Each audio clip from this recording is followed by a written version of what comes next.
আমার কোনো শোক নেই, আমার কোনো বিষাদ নেই। হে কুরুবৃদ্ধগণ, আপনাদের নীরবতায় আমার কোনো ক্ষোভ নেই। পিতামহ ভীষ্ম, ক্ষমা করবেন, আপনাকে প্রণতি জানাবার স্থিরতা আজ নেই। আর কর্ণ, তোমার জন্য ঘৃণাও বড় বেশি মনে হয়। আর হে আমার পঞ্চস্বামী, আর্যাবর্ত বিজয়ী বীরশ্রেষ্ঠ অর্জুন, শক্তিমান ভীম, নকুল, সহদেব আর আপনি ধর্মপুত্র, আপনারা আমার কৃতজ্ঞ অভিবাদন গ্রহণ করুন। আমি সর্বজ্ঞা নই, যজ্ঞভূমির অগ্নি থেকে আমার জন্ম, ধর্মাধর্মের ক্ষুরোধার পথ আমার অজানিত। আর্যপুত্র, আপনার বিচার তাই আমার পক্ষে ধৃষ্টতা। আপনার কোনো বিচলন নেই, আপনার ধর্ম আপনাকে রক্ষা করেছে বিকার থেকে। কৃতজ্ঞতা জানান সেই ধর্মকে।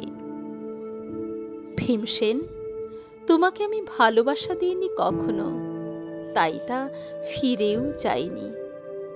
শুধু তোমাকে আমার জিজ্ঞাসা ছিল ফাল্গুনী, ঊর্ধ্বাচারী মৎস্যের ছায়ানীল চোখের থেকেও দুর্লক্ষ কি দুর্যোধনের বুক?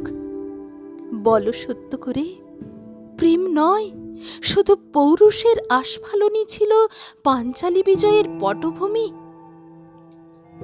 কিন্তু মিথ্যা প্রশ্ন। আমি জানি তোমার কোনো উত্তর নেই, যেমন নেই কোনো ভালোবাসা। তোমার শুধু আশা আছে। কৈশোর থেকে তুমি জেনে এসেছ বীরভোগ্যা পৃথিবী আর রূপমুগ্ধা নারী। জেনেছ একদিন ধৃতরাষ্ট্রের হাত থেকে ছিনিয়ে নিতে হবে কৌরব উত্তরাধিকার। জেনে এসেছ যেখানে যা কিছু সর্বোত্তম সেখানেই পৌঁছতে হবে তোমাকে। শুধু এই কুমারী লক্ষ্যের দিকেই তোমার দৃষ্টি ধনঞ্জয়, তাই অনায়াসে তুমি সরে যাও এক নারী থেকে অন্য রমণীতে। তোমার পূর্বপুরুষেরা যেমন একদা এক তৃণপ্রান্তরকে নিঃশেষ করে চলে যেতেন বনান্তরে। এই দূত সভায় দাঁড়িয়ে আমাকে জানতে হলো নারী শুধু কয়েক প্রহরের বিলাস সঙ্গিনী।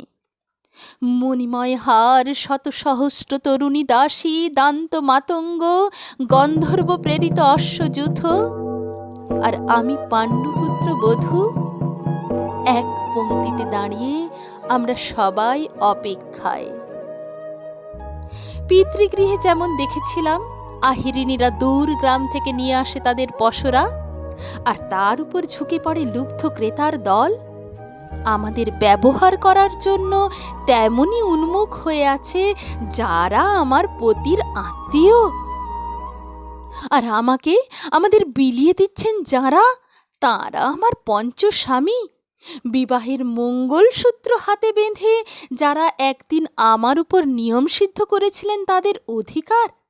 না, শুধু এই রত্নমণ্ডিত সভাগৃহেই নয়, আরও আগে আমাকে জানতে হয়েছিল আমার কোনো বাসনা নেই, নেই কোনো নিজস্ব ইচ্ছা।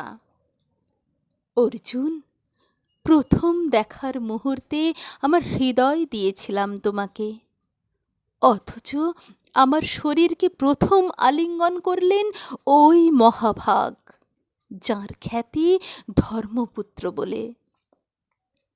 ইন্দ্রপ্রস্থের সৌধ শিখরে যখন আছড়ে পড়ত নববর্ষার জলধারা, যখন আমার কামনা ছুঁতে চাইতো তোমাকে, আমার অনুৎসুক দেহকে তখন আকর্ষণ করত অন্য কেউ, যে আমার স্বামী। বসন্ত রজনীতে, কিংসুকের প্রমত্ত উল্লাস মুহূর্তে তোমার ব্যাকুল বাহু টেনে নিত আমাকে নয়, অন্য কোনো যুবতীকে। বারে বারে আমাকে সন্তানবতী করেছে পুরুষ, কিন্তু তারা প্রত্যেকেই আমার আকাঙ্ক্ষিত নয়। কোনো প্রার্থনা নেই আমার। কুরুবৃদ্ধরা বিলাপ করুন, জ্যেষ্ঠ পাণ্ডব প্রহর গুনুন কোন পুণ্যলগ্নে ধর্মরাজ্য নেমে আসবে মাটিতে। ভীম, অনুগ্রহ করে স্তব্ধ হও। নকুল, সহদেব, বিচ্যুত হইও না অগ্রজের প্রতি অটল বিশ্বাসে। আর অর্জুন, অন্তঃপুরে যাও, সেখানে তোমার জন্য স্নিগ্ধ শরীর সাজিয়ে রেখেছে তোমার কোনো প্রেয়সী। শোক নয়, লজ্জা নয়।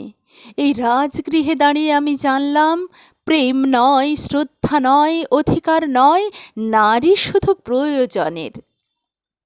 জানলাম এখানে কোনো ভেদ নেই ধর্মপ্রাণ যুধিষ্ঠির, শক্তিমান ভীম, প্রেমিক অর্জুন আর লোলুপ ধৃতরাষ্ট্রনন্দনদের মধ্যে।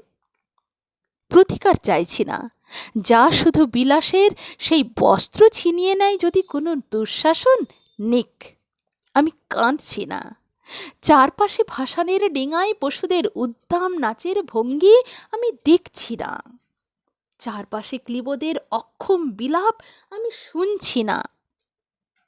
ধনুর্বাণ নেই, আমি ফিরিয়ে আনছি আমার জন্মের স্মৃতি, যজ্ঞের আগুন। দ্রৌপদী নই, নই পাঞ্চালী, নই ভরত কুলবধূ। আমি কৃষ্ণা, যজ্ঞাগ্নি সম্ভূতা, শুধু নারী এক।